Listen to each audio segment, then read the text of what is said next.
So look, I want to thank you guys for all your support of this series, and I know a lot of you guys really tried. Unfortunately, the series is just not doing well enough on my channel to keep it there. So I am going to continue doing it, but I am going to move it over to Patreon at the $5 level, where you can get Sit Down Saturday, Uncut Dummies, tons of other stuff. And then in the future, I may consider compiling some of those into like a huge video and then putting that video back on my channel later down the line, but I'm not sure on that yet. But I do want to thank you guys. I do appreciate it. I am going to continue to do it. I just can't do it here because it's hurting my channel. But we are going to finish with this episode, which is written by John Barber, art by Livio Ramadelli, letters by Sean Lee, and edits by Carlos Guzman. And this is the last issue that's in the Transformers IDW collection hardback graphic novel that IDW produced, which was Phase 2, Volume 1. So it'll be a good place to stop. And it opens with a ship traveling through space, but words straight from the Journal of Orion Pax, who says, "I left Cybertron in my role of Optimus Prime behind, but I didn't leave behind the sense of duty I owe to all sentient beings." And he speaks about another planet that exists out in the universe that houses a species that are kind of the distant, estranged cousins of Cybertronians, a parallel life form. He goes on to say they never trusted each other. But then he says they didn't deserve what happened to them either. And the ship lands on the planet, and we see a native of this planet, this parallel life form. It looks like a little bit like a pterodactyl. Think that whoever is flying the ship is here to save them. But the pilot exposes himself to be Shockwave, and I'm sure that you can realize that that is not his intention. But a few of these remaining life forms are huddled up, and they say the cold is killing us. We have such a small bit of energy remaining. The heat all goes away. Please help us. And they're huddled towards these like light beams that I guess are giving them heat. And Shockwave says, "Ah, yes, I suspected I was the cause of this. Not my intended result, but answers are answers." And then we cut to Optimus Prime, who's actually in a bar. So, a purposeful mislead, but an effective one. And there's like some orc-like creatures there and some other random robots. And he's enjoying himself a pint of Energon, if you will. And it turns out that Prime was called there by another Autobot by the name of Hardhead, who says that he called Prime to meet with him because he picked up a strange signal from the Ardurian system. He says, "You know what happened there." Well, nobody knows what happened to Arduria, but you know the state it's in. That's the reason I called you. And this is the planet with the parallel life forms. And basically, we find out that Hardhead has been carrying a cargo along with Wheelie and this orc-like creature named Garnak.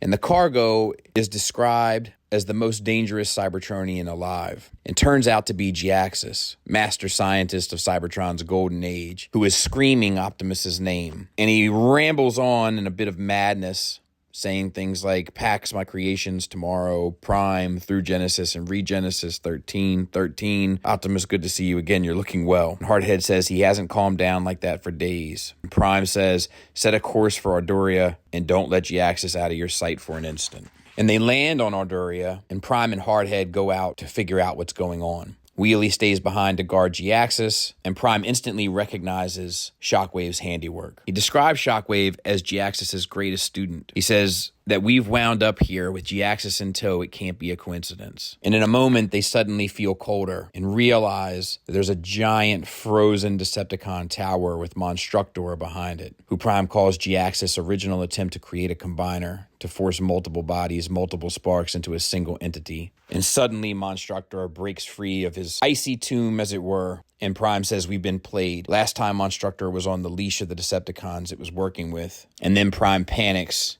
and yells to Wheelie to get out of there. But then we as the readers realize that Prime understands that Bludgeon is coming. However, Bludgeon is already there and has shoved a sword through Wheelie's chest. And Prime is left to fight Monstructor. But in the midst of their scuffle, eventually Monstructor breaks down into the single bot form and take off for a ship that's there, causing Prime to realize that Monstructor was only a distraction. And the real purpose was for Bludgeon to get Giaxus. And unfortunately, Garnak and Wheelie paid the price for being in the way. But they're not dead, and they were able to be repaired or healed. And Optimus kind of states he's back in the game. He says, "With Rodimus missing and Bumblebee occupied, responsibility falls to me. Fortunately, I enjoy my duties, and I rarely find myself alone in them." And with that, Prime takes off after Bludgeon and Giaxus, realizing that they're headed to the planet that Wheelie was stuck on for millions of years, where he met Garnak, and that Bludgeon left them both alive intentionally to send a message, which is a little convenient, but we'll go with it. Wheelie is not excited to hear this news. No, I can't go back. Never. Don't take me back. But Optimus goes anyway, rallies the crew, the small crew that he has, and Hardhead warns him, you know you're walking into a trap. And Optimus says, doubtlessly, but I'm tired of walking away. And that concludes Robots in Disguise issue number 6, as well as the Transformers IDW Collection Phase 2 Volume 1. And I think it's cool. I think it's a cool little story. It gets Optimus back in the mix, right? We couldn't have him out of the game forever. And I like this little ragtag crew he's got. Him, Hardhead, Wheelie, this little space orc, or big space orc is perhaps a better way to put it.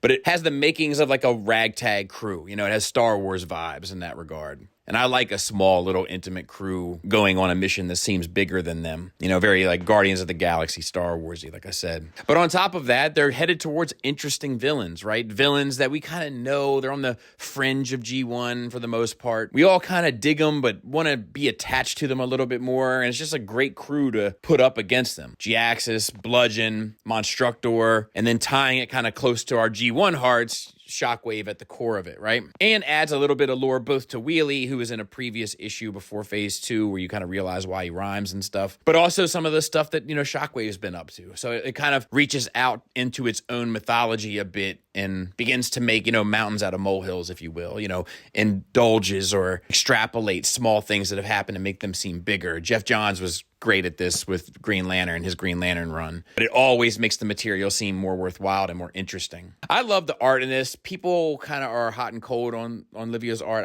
I happen to like it. It's moody, it's dark, it's stylized, but I don't need it always to look the same. I like a little bit of spice here and there. And the fact that this isn't like part of the core RID story, it's like an offshoot. It feels appropriate to have a different artist kind of take the reins on that one. So I don't have any complaints of it. So yeah, that's it for this. That was 6 months of 2 comic breakdowns a month. I plan on keeping up that trend of 2 a month, but I'm going to be doing them on Patreon. I just can't afford to have them here anymore. And I apologize if you're really into it, but come on over and check me out. Link is in the description. You get plenty of stuff over there for your money. More than you get for a medium Starbucks, which probably costs the same. But I really have appreciated your guys' efforts, and I have appreciated and I have loved doing these and have enjoyed walking back down memory lane with them. So I hope you'll continue with me. And if not, that's cool too, dude. I'll be back with more reviews. Hope that helps. Thanks for listening. Thanks for watching. Until next time, take care.